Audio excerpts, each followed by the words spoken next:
Daily Words of God. Your belief in God, your pursuit of the truth, and even the way you conduct yourself should all be based on reality. Everything you do should be practical, and you should not pursue such illusory, fanciful things. There is no value to behaving in this way, and moreover, no significance to such a life. Because your pursuit and life are spent amid nothing more than falsehood and deceit, and you do not pursue things that have value and significance, the only thing you gain is absurd reasoning and doctrine that are not of the truth. Such things bear no relation to the significance and value of your existence, and can only bring you to a hollow realm. In this way, your whole life will be without any value or significance. And if you do not pursue a life of significance, then you could live 100 years and it would all be for nothing. How could that be called a human life? Is it not actually the life of an animal? Likewise, if you try to follow the path of belief in God, but make no attempt to pursue the God that can be seen, and instead worship an invisible and intangible God, then is such pursuit not even more futile? In the end, your pursuit will become a pile of ruins. Of what benefit is such pursuit to you? The biggest problem with man is that he only loves things that he cannot see or touch, things that are supremely mysterious and wondrous, and that are unimaginable by man and unattainable by mere mortals. The more unrealistic these things, the more they are analyzed by man, who even pursues them heedless of all else, and deludes himself that he is able to gain them. The more unrealistic they are, the more closely man scrutinizes and analyzes them, even going so far as to make up his own exhaustive ideas about them. On the contrary, the more realistic things are, the more dismissive man is of them. He simply looks down his nose at them and is even contemptuous of them. Is this not precisely your attitude toward the realistic work I do today? The more realistic such things are, the more prejudiced you are against them. You don't spare any time to examine them, but simply ignore them. You look down your nose at these realistic, straightforward requirements, and even harbor numerous conceptions about this God who is most real, and are simply incapable of accepting his reality and normality. In this way, do you not believe amid vagueness? You have an unshakable belief in the vague God of times past, and no interest in the real God of today. Is this not because the God of yesterday and the God of today are from two different eras? Is it not also because the God of yesterday is the exalted God of heaven, whereas the God of today is a tiny man on earth? Is it not, moreover, because the God worshipped by man is the one produced by his conceptions, whereas the God of today is a real flesh produced on earth? When all is said and done, is it not because the God of today is too real that man does not pursue him? For what the God of today asks of man is precisely that which man is most unwilling to do, and which makes him feel ashamed. Is this not making things difficult for man? Does this not lay bare his scars?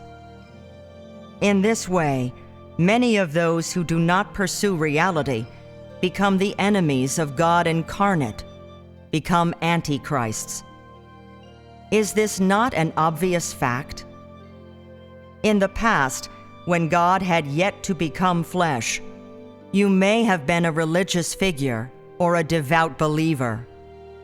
After God became flesh, many such devout believers unwittingly became the Antichrist. Do you know what is going on here? In your belief in God, you do not concentrate on reality or pursue the truth, but instead obsess over falsehoods. Is this not the clearest source of your enmity to God incarnate? God incarnate is called Christ, so are not all those who do not believe in God incarnate the Antichrist? And so, is the one you believe in and love truly this God in the flesh? Is it really this living, breathing God who is most realistic and extraordinarily normal? What, exactly, is the objective of your pursuit? Is it in heaven or on earth? Is it a conception or is it the truth? Is it God or is it some supernatural being? In fact, the truth is the most real of life's aphorisms, and the highest of such aphorisms among all mankind. Because it is the requirement that God makes of man, and is the work personally done by God. Thus it is called life's aphorism. It is not an aphorism summed up from something, nor is it a famous quote from a great figure. Instead, it is the utterance to mankind from the Master of the heavens and earth and all things, and not some words summed up by man, but the inherent life of God. And so it is called the highest of all life's aphorisms. Man's pursuit of putting the truth into practice is the performance of his duty, that is, the pursuit of satisfying God's requirement. The essence of this requirement is the most real of all truths, rather than empty doctrine achievable by no man. If your pursuit is nothing but doctrine and contains no reality, do you not rebel against the truth? Are you not someone who attacks the truth? How could such a person pursue to love God? People who are without reality are those who betray the truth and are all inherently rebellious.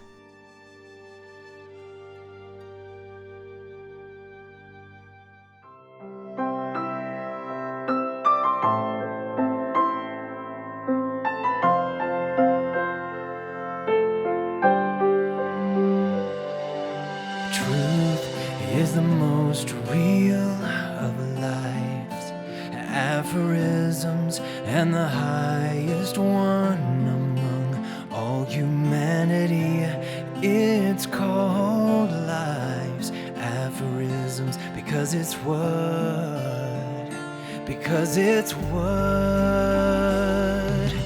God as a man and his work done by him personally. God as a man and his work done by him personally. Yeah. It's not a saying summed up from something, nor a famous quote from someone great, but it's an utterance to mankind from the Master of all things on earth and in heaven.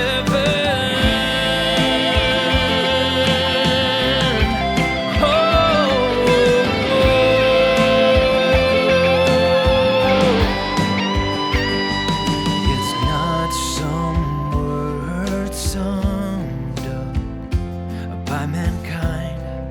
but the inherent life of God himself. It's thus the highest of all lives. Aphorisms. To practice the truth is to fulfill one's duty and satisfy what God requires. God requires. Oh yeah. It's not a saying summed up from something, nor a famous quote from someone great, but it's an utterance to mankind from the master of all things on earth and in heaven.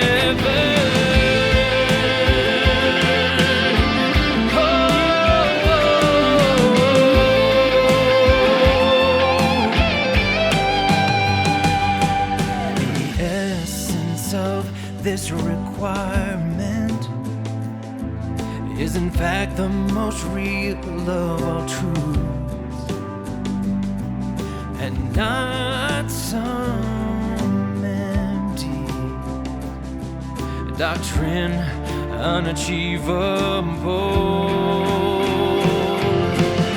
It's not a saying summed up from something, nor a famous quote from someone great,